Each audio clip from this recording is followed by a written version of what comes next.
All right, let's do. You guys ready to do a bad? Yeah, let's do it. Yeah, I have an alternate bad. A late edition. You want to do two different bads? We should dunk on CNN a bit. We can do that John King clip, but I think we should do this one. All right, so Matt, since you just found it, you set it up for us. But first, you got to get us into the bad segment. But it looks like it could be something that will be not good. Believe me, not good. No good, really bad for you. But it looks like it could be something that will be not good. Believe me, not good. Can we play more of that Darth Vader thing before we do it? All right, Matt, what's going on?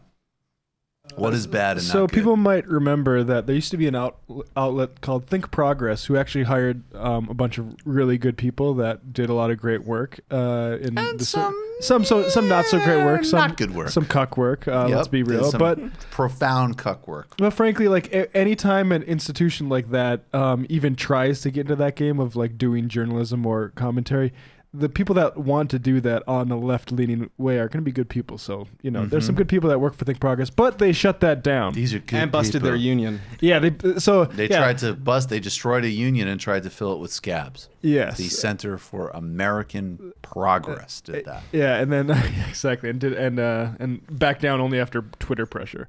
But you might be wondering what they're using their dozens of millions of dollars. I think it's something in the 40s.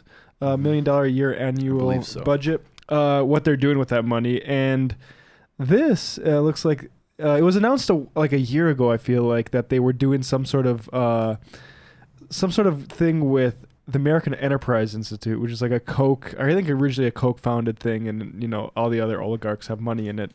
Basically a free market fundamentalism shop. And they released today let me just get this here. I want to play this.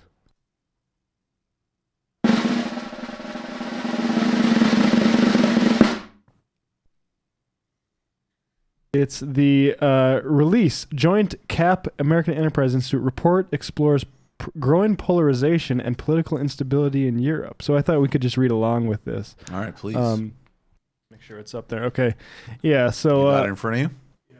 Do you want me to read it or do you want you to read it? You can read it. All right. Populist and anti-establishment forces have upended European politics and contributed to a growing fragmentation and uncertainty in the European Union, according to a new joint report from the Center for American Progress and the American Enterprise Institute. This analysis of European elections finds that there's no common agenda or governing strategy for populist or far-right groups. Populists, I mean leftists, basically. Yes, that's what they mean. These are types of graphs where Jeremy Corbyn and Donald Trump are on the same continuum. But what's interesting there is they say there's no evidence for the horseshoe theory. Like they don't have overlapping. Right. They don't have a common agenda. Yeah. But these parties have contributed to a more, this is the next move, have contributed to a more complex political environment for the EU. Insurgent parties on the right, as well as growing support for liberal and green parties on the left, have contributed to the weakening of traditional center-right conservative blocs that once controlled European Parliament.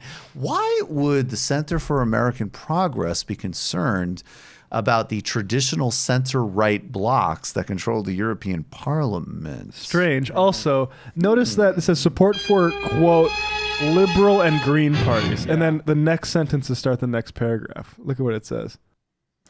Well, the rise of illiberal political parties have not resulted... Illiberal populist. Excuse me. Well, the rise of illiberal populist political parties have not resulted in a sudden dissolution of the EU. They have increased polarization, said Matthew Brown, a senior fellow at CAP and a director of global progress. What we are seeing is that European politics looks more like the deeply partisan divide of politics in the United States, especially on contentious issues such as immigration, globalization, and the European project. It's very interesting that they could, in one sentence, calling all these people are going for these liberal organizations, which we call it leftists, obviously. Yeah, they're left. And then the next phrase to lump them in with illiberal populist parties. I mean, these things are malevolent. I think I get on Neera Tanden on Twitter every now and again, and some people think I come on too hot on those sorts of things, and perhaps on a personal level I do, but I think these organizations are vampires, and they're terrifying to me. Like, No, I agree. Vic, you have any I mean, here's thoughts the on thing too: is if the issue is that immigration is becoming a polarizing issue, that means that by definition there are people who are very against it, and then people who are very for immigrant rights, and so polarization is like at once the offense and defense. And so if you're going to decry polarization, it's like, well, then there could be a lot of unity on the issue, and it could all be anti-immigrant, BS. And and I do think it's funny that like that the left example is like liberal and green parties, right? Because they can't even mention that, like, oh yeah, there are like socialists, Yeah, exactly. Like, well, I think though that you're right though. I mean, you're both absolutely right. And just to echo the real vampire part of this, because what you're doing when you say a party, let's just say like Podemos, they're struggling, but whatever, they're a good left project in Spain.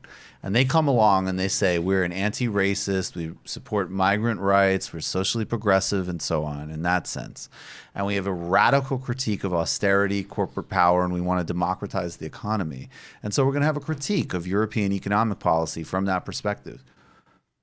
If you take that anti-democratic centrist view, which goes back to the David Adler graph, which is that it's centrists who are the most democratically skeptical, and then you say, and your main propaganda is it's all on the populist continuum with literal neo-fascist parties that are governing in some cases, that are gaining an enormous amount of influence. Not only are you being dishonest and disgusting with the left, you're empowering the fascist forces. Because one, their organic coalition doesn't give a shit about these reports. And two, it helps them play their dishonest games. I mean, this is what the populist right loves, right? Like if they're in a corner, like you guys are racist anti-Semites trying to turn the clock back on history, and you have a vicious agenda. That's not true. That's just more of that same think tank propaganda. We just want democratic and economic rights for people.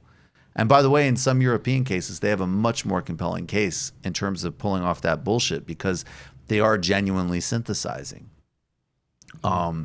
Unlike the Trumpism. So, I agree with you. It's malevolent, and it's also just astounding, because, I mean, the truth of the matter is, if these people want to understand the rise of Trumpism, they should put their resources into internal audits of their own organizations, because the AEI and the Center for American Progress have laid the groundwork in every way, shape, and form, from the virulent libertarian Koch brother far-right AEI to the arrogant neoliberal corporatist CAP for the very same rise of global neo-authoritarian fascism.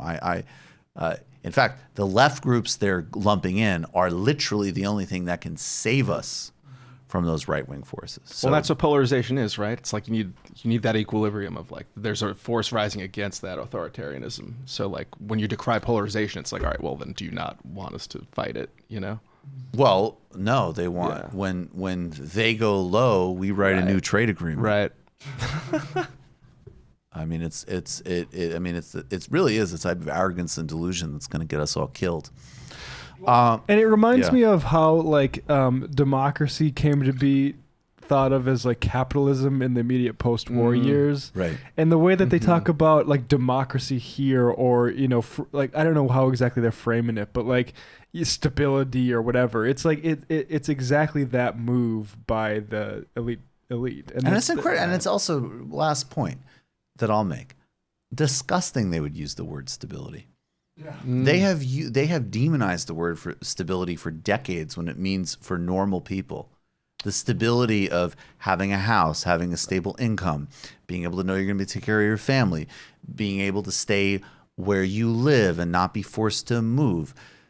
They have been going back to the 1990s. Bill Clinton came out and he said, those jobs aren't coming back, but what I can do is train you how to use computers, and all this bullshit. They fetishize the language of fluidity, liquid economy, being flexible, dynamic, creative, and then Silicon Valley disruption. And now all of a sudden we fetishize stability when it means, basically defending global bureaucracies of the status quo. Disgusting. And another thing that people understand the internal incoherence of. You just watched a Michael Brooks show video. Subscribe to get them all. Why wouldn't you? Don't be foolish. Click subscribe below and become a patron as well. Patreon.com/TMBS. Thanks, everybody.